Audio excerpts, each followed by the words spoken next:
तो आज के वीडियो लेक्चर में हम लोग पढ़ने जा रहे हैं लंग कैंसर। तो पहले हमें जानना होगा कि कैंसर होता क्या है। तो बेसिकली कैंसर होता है सेलों का अनकंट्रोल्ड डिवीजन होना, सेलों का अनकंट्रोलली जो होता है डिवाइड होना। ठीक है, कैसे वो मैं आपको समझाता हूँ। बेसिकली हमारा जो बॉडी के अंदर सेल्स होते हैं वो कंटिन्यूसली क्या होते हैं, वो डिवाइड हो रहे होते हैं जब उनको नीड होती है। सेल है वो डिवाइड हो रहा होता है दो सेल के अंदर। ठीक है, जब इसको एक सिग्नल मिले,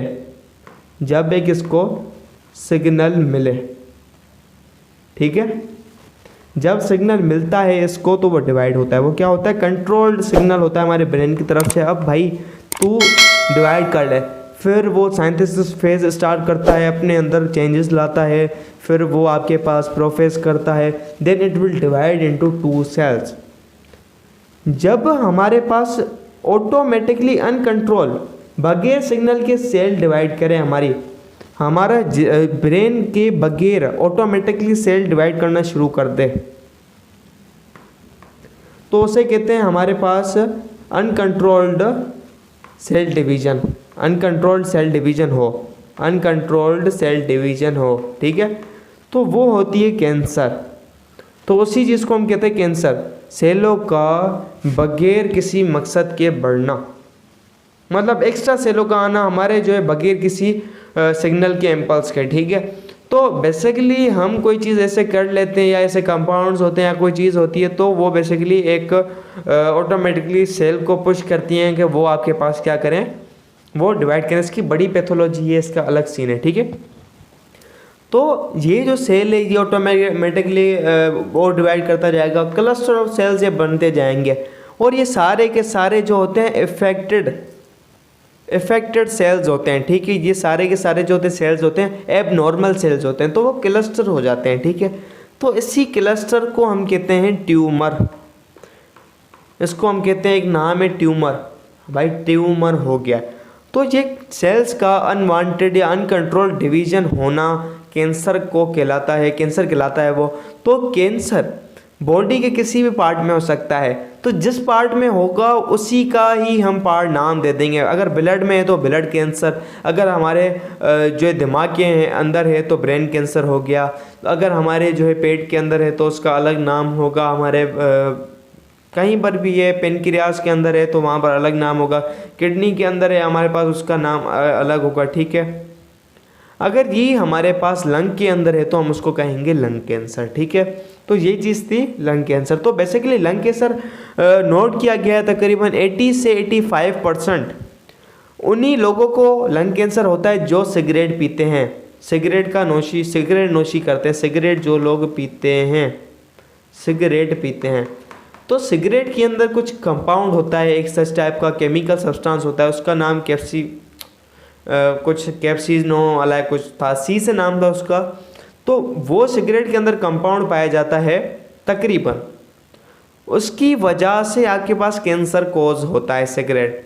ठीक है ना, तो सिगरेट इसका मेन कोज है लंग कैंसर का। ठीक है, तो ये लंग के टिश्यू को खराब कर देता है।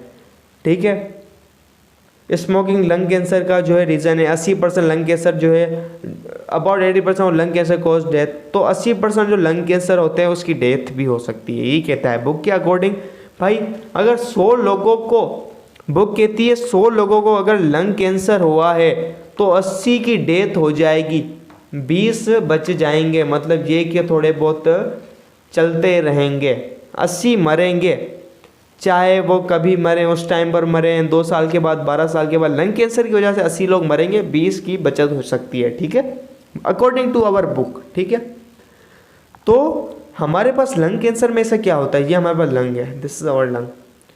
तो यहाँ पर हमारा पाइप ट्यूब आ रहा होता है ब्रोंकाई, तो ये अनइफेक्टिवली हमारे पास ग्रोथ हो जाती है सेल्स की। ठीक है, तो यहाँ पर एरिया होता है हमारे पास, तो यहाँ पर सेल्स पाए जाते हैं। तो ये अगर कैंसर बढ़ जाता है हमारे पास, इस एरिया में हो जाता है, तो ये क्या करेगा, बढ़ के ये ट्यूब है ब्रोंकाई, ये जो ब्रोंक्यूल आ रहे हैं हमारे पास, ब्रोंक्यूल,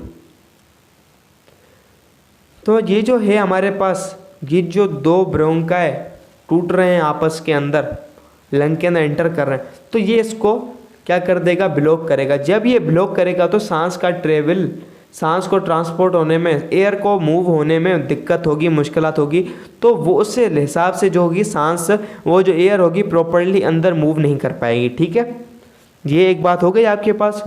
और अगर ये आपस में बढ़ता जाएगा, दो टाइप का होता है। एक कैंसर होता है जो उसी जगह पर रह जाता है, तो वो उसको हम नाम देते हैं नॉर्मली ट्यूमर का। ट्यूमर बेसिकली एक ग्रुप होता है जिसके अंदर आपके पास, ट्यूमर के अंदर एक जगह पर आपके पास एबनॉर्मल सेल्स हो जाते हैं। बट कुछ टाइप का जो कैंसर होता है वो बढ़ रहा होता है, वो ग्रोथ कंटिन्यूसली बढ़ रहा होता है अपने आप को। लंग कैंसर 90% 95% जो होता है वो इंक्रीज हो रहा है, वो सेल्स हो रहे होते हैं, ये बढ़ रहे होते हैं आपस में, तो ये पूरे लंग को इन्फेक्ट कर देगा, पूरे लंग को इन्फेक्ट कर देगा। दूसरी चीज़ ये होगी, इसकी वजह से ऊपर सांस की नाली के अंदर यहाँ पर सीलिया प्रेजेंट होते हैं। सीलिया हेयर लाइक के एक स्ट्रक्चर होते हैं जो कि आपके पास, आप सांस लेते हैं अंदर तो उसके अंदर डस्ट वगैरह, एलर्जेंस, पोलेंस होते हैं, डस्ट वगैरह को ये अपने अंदर ट्रैप कर लेते हैं, वो रोक देते हैं। तो डस्ट वगैरह को वो सीलिया अपने अंदर ट्रैप कर लेते हैं, जिससे एक प्रॉपर एंड प्योर सांस, प्योर एयर आपके पास अंदर जाए, आपको इन्फेक्शन वगैरह ना हो, बैक्टीरिया वगैरह ना पहुँचे, इन्फेक्शन वगैरह ना हो। तो लंग कैंसर की वजह से जो सेल्स होते हैं, सीलिया ये जो होता है डिसअपेयर होना शुरू हो जाता है, सीलिया ये गायब हो जाते हैं। तो ये जो सीलिया जब आपके पास गायब हो जाते हैं तो इसकी वजह से अंदर बैक्टीरिया, डस्ट आते हैं, तो बैक्टीरिया की वजह से लंग के अंदर आपके पास इन्फेक्शन होता है। तो जब लंग इन्फेक्शन होता है तो बैक्टीरिया लंग को खाते हैं, इन्फेक्शन कर देते हैं, पूरी इन्फ्लामेशन हो जाती है अच्छी खासी। तो वहाँ पर ब्लड भी आपके पास आता है, ब्लड वेसल्स की वजह से, तो लीकेज होता है वहाँ पर ब्लड का, ब्लड आपके पास आ सकता है, चांसेस होते हैं ब्लड का आने का। ठीक है, तो ये आपके पास कितनी खतरनाक हो सकती है देख लीजिए आप लोग। इसके बाद हमारे पास क्या कहते हैं, चेस्ट इन्फेक्शन होता है, सिम्टम कफिंग विद ब्लड। तो वो जो सीलिया गायब हो गई तो ब्लड आ गया बैक्टीरिया की वजह से, तो वो ब्लड होगा, आप खांसेंगे तो आपको आ सकता है, रेयर चांसेस है आए बट आएगा आपको। चेस्ट इन्फेक्शन, छाती में आपको इन्फेक्शन होंगे, क्यों? क्योंकि आपके पास सीलिया गायब हो गया, आपको दर्द होगा, आपको फटीग होगी। सबसे बड़ी बात तो आपको लंग कैंसर में फटीग होगी, मतलब फटीग, आप थोड़ा काम करेंगे थक जाएंगे, थकावट होगी, सांस में मुश्किलात होगी, ब्रीथिंग और कफिंग होगी, परसिस्टेंट ब्रीथिंग लेसनेस, कंटिन्यूस टायर्डनेस, हमेशा फटीग होगी, आपको थकावट होगी, आपको सांस लेने में मुश्किलात होगी कंटिन्यूसली।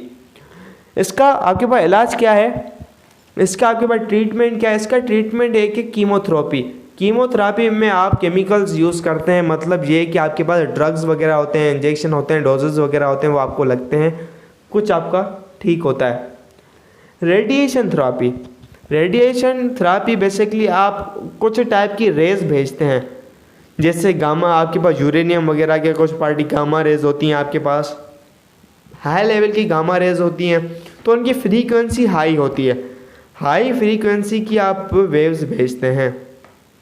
यूरेनियम वगैरह होते हैं वो आपके पास नीड होते हैं, बट हर किस्म के हिसाब से कोबाल्ट यूज़ होता है, तो वो उस लेवल के हिसाब से आपको यूज़ होगा। ठीक है, तो इतनी खतरनाक होती हैं, तो वो जब टारगेटेड हिट होती हैं इस जगह पर, ये कैंसर वाला एरिया है, तो ये जो आपके पास अगर ये आ गई आपके पास, मैं आपको बनाऊं डायग्राम, ये एरिया ख़राब है तो क्या होगा, मैं इसको क्लीन करूं थोड़ा, तो यहाँ पर आपके पास ख़राब सेल्स प्रेजेंट हैं, तो आपके पास क्या करेगा, आपके पास रेडियो थेरेपी होगी जिसके अंदर आप हाई फ्रीक्वेंसी की रेडिएशंस भेजेंगे अंदर, एनर्जी वाली, तो क्या करेंगी, हिट करेंगी यहाँ पर टारगेट के साथ और इस सेल को ख़त्म कर देंगी, डिस्ट्रॉय कर देंगी।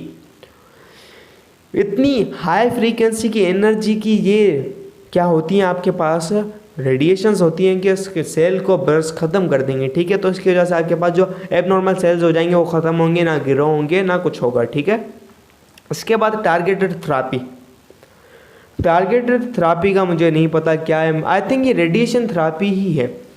टारगेटेड थेरेपी मेरे ख्याल से रेडिएशन थेरेपी ही है, जिसके अंदर आप टारगेट करते हैं इस चीज़ को, तो टारगेट करने के बाद रेडिएट करते हैं, बट मुझे कोई नॉलेज नहीं है टारगेटेड थेरेपी के बारे में। ठीक है, एंड सर्जरी, सर्जरी हम कहते हैं न्यूमोनेक्टोमी, न्यूमोनेक्टोमी एक प्रोसीजर होता है जिसके अंदर कोई भी आपके पास, for suppose this is the part, यहाँ पर आपको कैंसर हुआ है तो आपके पास कट होगा, आपके पास क्या होगा, आप सीजर करेंगे इसका, ये पूरा पार्ट होगा, ये जो लोब्स होते हैं, मैंने आपको 3 लोब पढ़ाए थे अंदर, तो उस पूरे के पूरे लोब को निकाल देंगे या उस लोब को निकाल देंगे। पूरा लंग इन्फेक्टेड होगा आपके पास, यहाँ से पूरे लंग को निकाल देंगे। क्यों? क्योंकि ये फैलता रहता है और जब फैलता रहेगा आपकी बॉडी के अंदर फैलेगा ये, ठीक है।